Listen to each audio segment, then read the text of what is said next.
Watch. Weird anomaly spotted moving briskly across Loch Ness.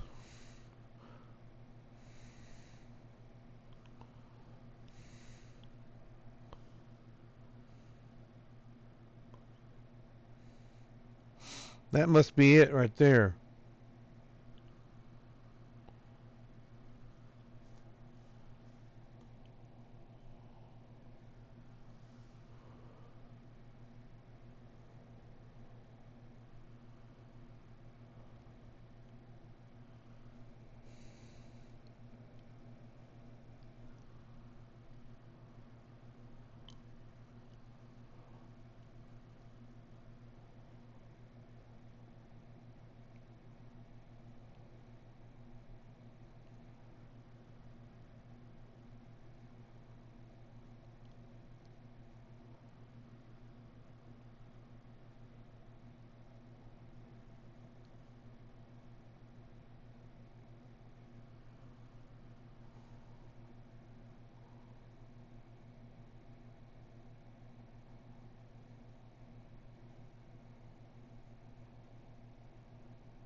Interesting. I mean, what could that be?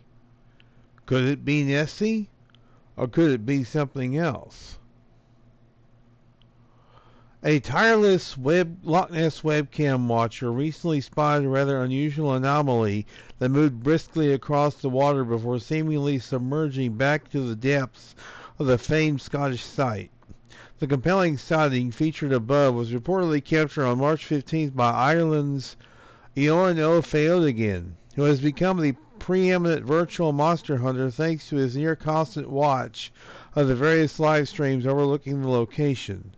On this specific occasion, he was watching a webcam placed at the Shoreland Lodges Resort when something rather unusual out on the water caught his eye.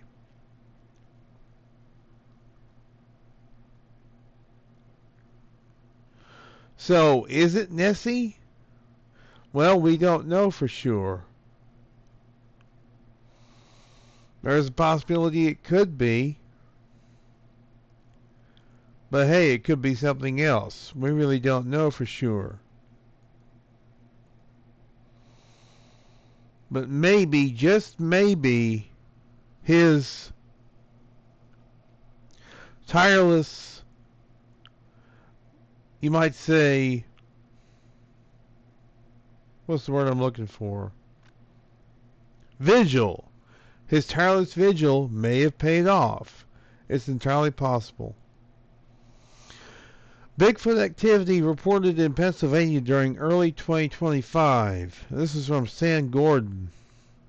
Bigfoot sketch used with permission of artist Charles Hanna. Bigfoot sightings continue to be reported yearly from across Pennsylvania. During 2023, there was an increase in detailed Bigfoot observations reported at close range and taking place in daylight. In more recent years, there has also been an increase in sightings of smaller Bigfoot types estimated to stand about 3 to 5 feet tall. On October 2nd, 2024, an experienced hiker and outdoors person was hiking at 3:30 p.m. deep in the woods of Washington County.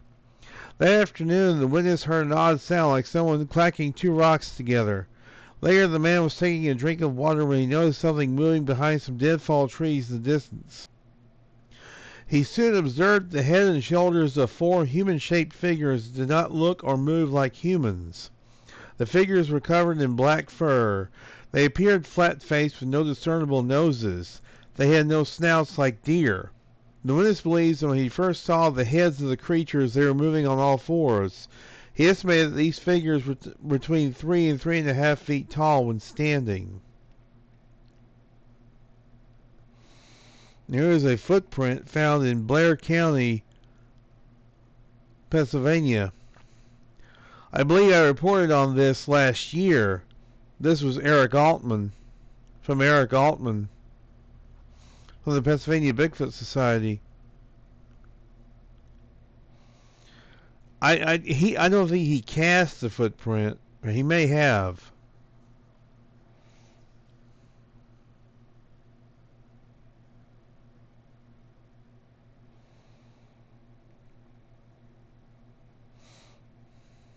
So there's quite a bit going on in the Keystone State. Of course, Pennsylvania is well known for the UFO Bigfoot flap of 1973 into 1974, especially western Pennsylvania. Very prominent area for sightings. And I've been in western Pennsylvania, and it is very conducive, I think, to reports of Sasquatch. UFOs also, I'm sure. But there is a lot of forested terrain, a lot of high ridges and rocks and things of that nature in western Pennsylvania. Just perfect for a possible Sasquatch or a family of them to live. Does Bigfoot lurk at Cuyahoga Valley National Park? Massillon filmmaker explores sightings. Key points. Stark County-based filmmaker Seth Breedlove has turned his Bigfoot interest to Cuyahoga Valley National Park in a new YouTube series. Reports of Sasquatch at Ohio's only national park span decades. Alleged sightings include a 9-foot-tall Bigfoot, black-haired creatures, and one that charged out of the water. 9-foot-tall beasts howling in the wilderness. Black-haired cryptids wandering the hills surrounding Brandywine Ski Resort, and Bigfoot charging wildly through a swamp. Call it crazy, but witnesses have reported Bigfoot activity for decades at Cuyahoga Valley National Park. A unique patchwork of woods and residential areas, Cuyahoga Valley National Park encompasses roughly 33,000 acres between Akron and Cleveland. Flowing through it is the Cuyahoga River. Hiking and biking trails are popular. Historic sites attract visitors. Waterfalls and lakes dot the park, as so do forests, marshes, swamps, and canal remnants. But it's not known for Bigfoot sightings. That's one of the reasons the national park and its Sasquatch history are being featured in 2 YouTube episodes of Bigfoot Decoded, a production of the Stark County-based Small Town Monsters. The first episode is available to the public at 6 p.m. today at the Small Town Monsters YouTube channel, followed by the release of the second installment April 16th. Paid subscribers to the Small Town Monsters YouTube channel receive early access to the episodes and exclusive content. Small Town Monsters is headed by Seth Breedlove, who of course will be a speaker at the upcoming Ohio Bigfoot Conference, a prolific filmmaker who focuses on Sasquatch, werewolves, the Mothman, UFOs, the paranormal, and other strange phenomena and myths. Breedlove, 43, has crossed the country on expeditions and research for scores of documentaries, including trips to Oklahoma, New York, Pennsylvania, Alaska, and the Pacific Northwest. Projects this summer will take him and his film crew to Michigan and New England. And wherever he investigates Bigfoot, he's used to skepticism and social media snipes. I totally get it, the Massillon area resident said. I have the same questions as everyone else has, but I have more of a vested interest. Regardless of the creature's existence, the subject is never not going to be endlessly fascinating, and to look into the history of the subject is interesting. If they're not real, then why do we have written reports on these things that go back hundreds of years, Breedlove said. Even having seen one in the Minerva area in 2021, I'm not 100% certain, but I think they're there. And whether they're real or not, the subject is super interesting, and culturally it's part of our history. And this is the little movie poster, Sasquatch Secrets of the Hidden Valley.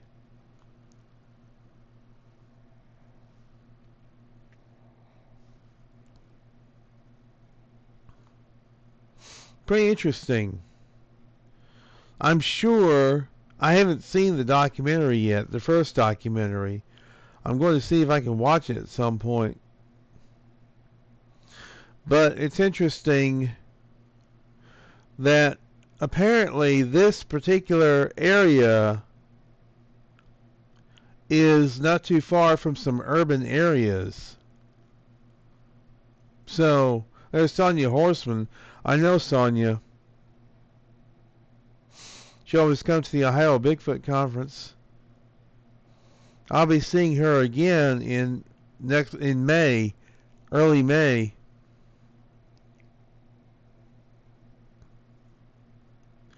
So, I suppose the only one who can answer the question of are there Sasquatch in Cuyahoga Valley National Park is you, by watching the documentary and deciding for yourself.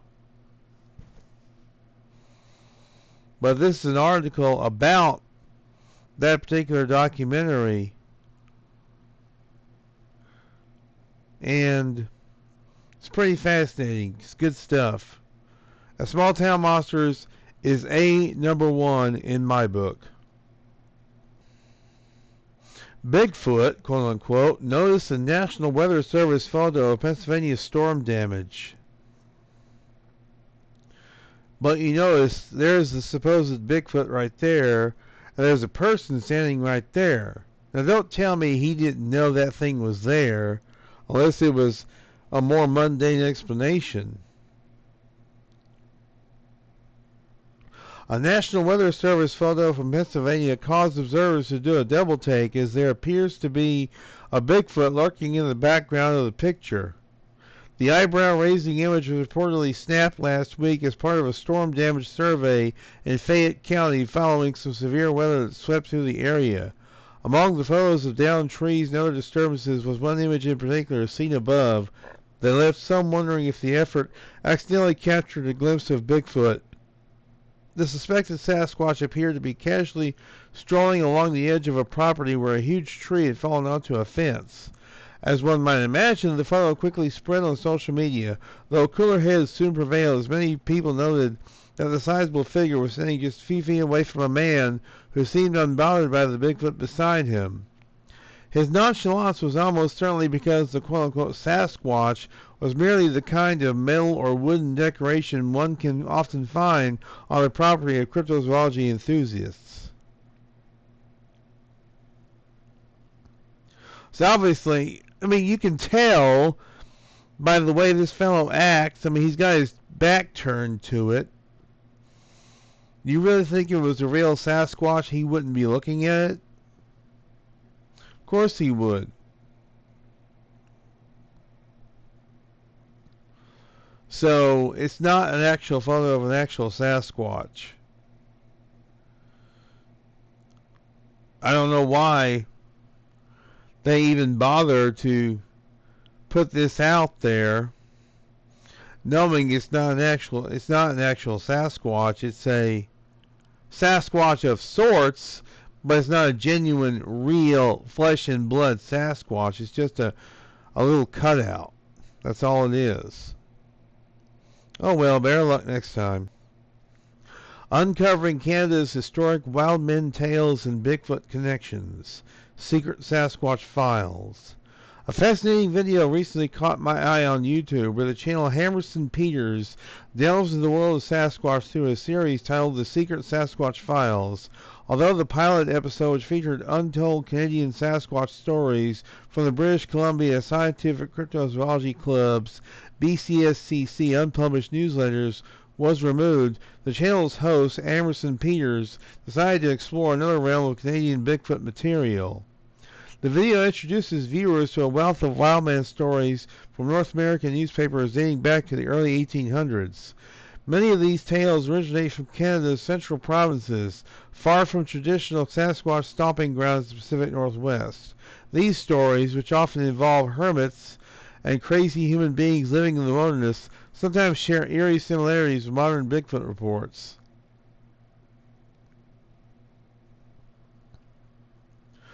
One of the oldest wild man stories published in a Canadian newspaper appeared in the August 7, 1847 issue of the Halifax Herald and the British Whig and General Advertiser for Canada West. The article describes a strange and reclusive man living in the forest on Cape Breton Island, Nova Scotia.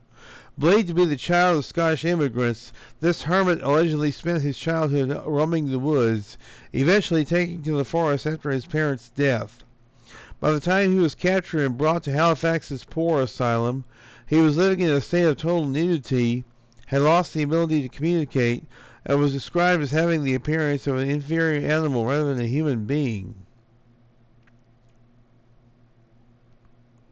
So, are we talking about Sasquatch, or are we talking about feral human beings, or wild human beings? Why title the video Secret Sasquatch Files if it has nothing to do with Sasquatch? Seems kind of clickbaity to me.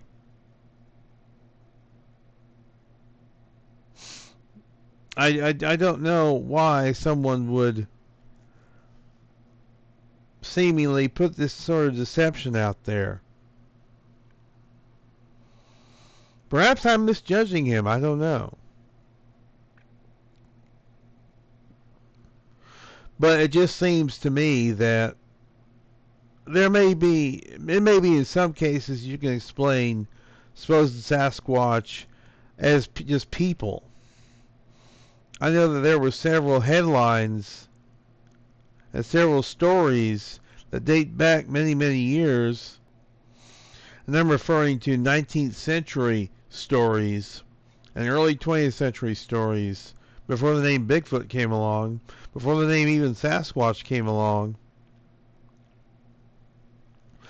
that had humans as the source of the explanations for supposed wild men and hairy men. Now, I know that there is a condition called hypertrichosis that humans can suffer with. But that does not explain all the actual Sasquatch sightings. And a lot of those early reports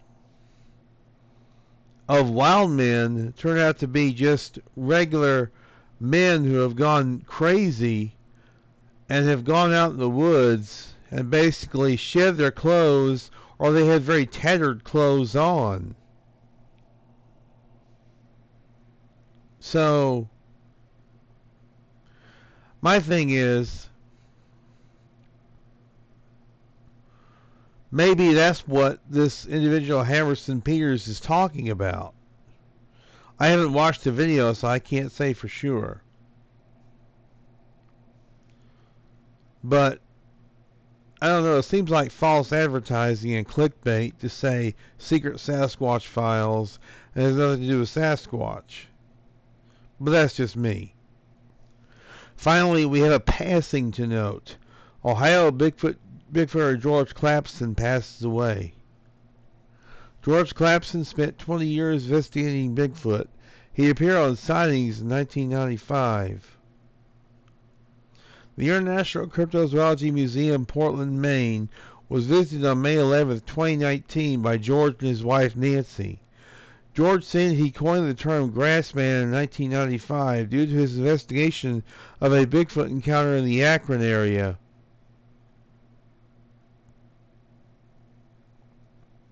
Here's the pictures of George with Lauren Coleman, right here and right here.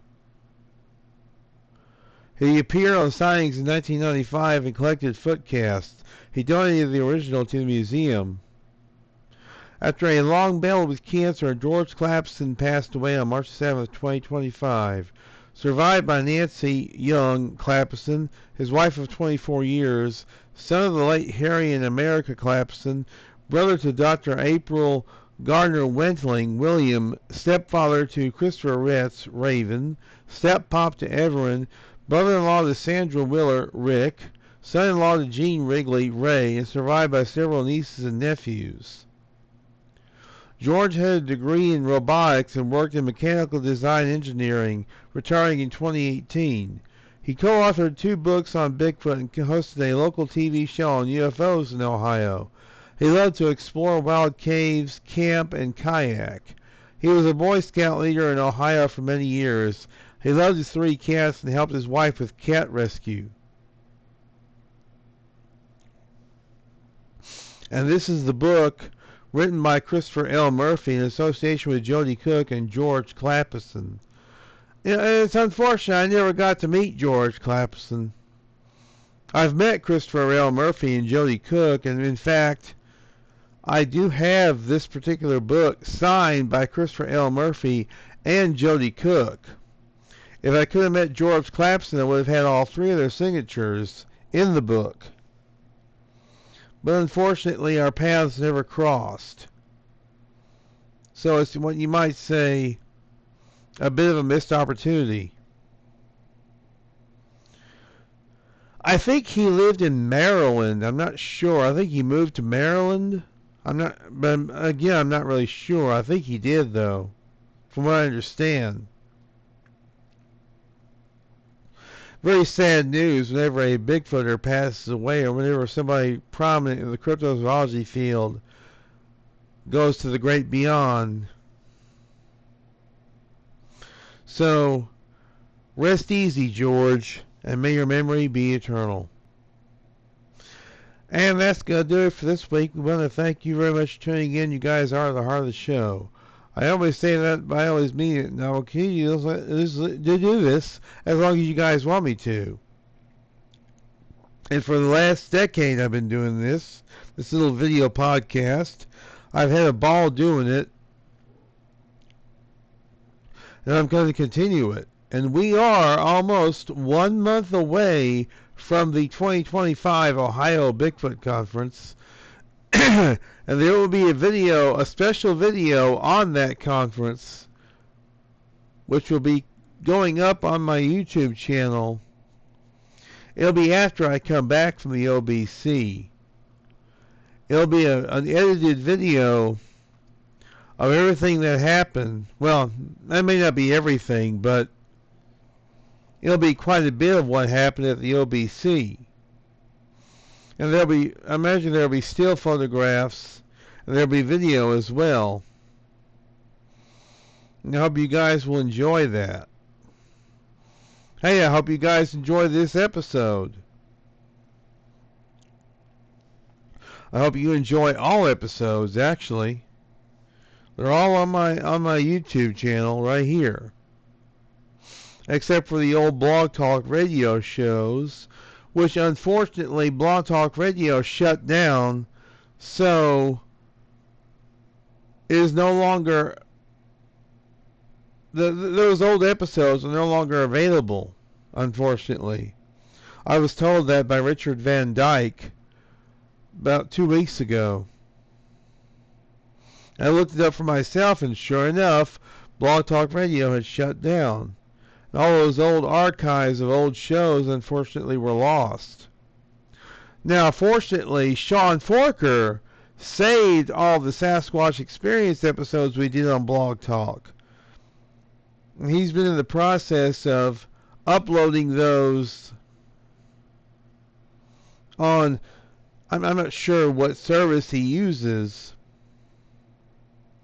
as far as uploading older episodes, but he's been restoring them and uploading them. Now, I think it's important to always have a little bit of history and know your history and be able to preserve those episodes for all time. And hopefully this is something Sean will continue to do. To continue to preserve the past, you might say. But that's the past. This is the future. Future is next week. And until then, y'all be good or be good at this May-HBM's Cryptid-Corner.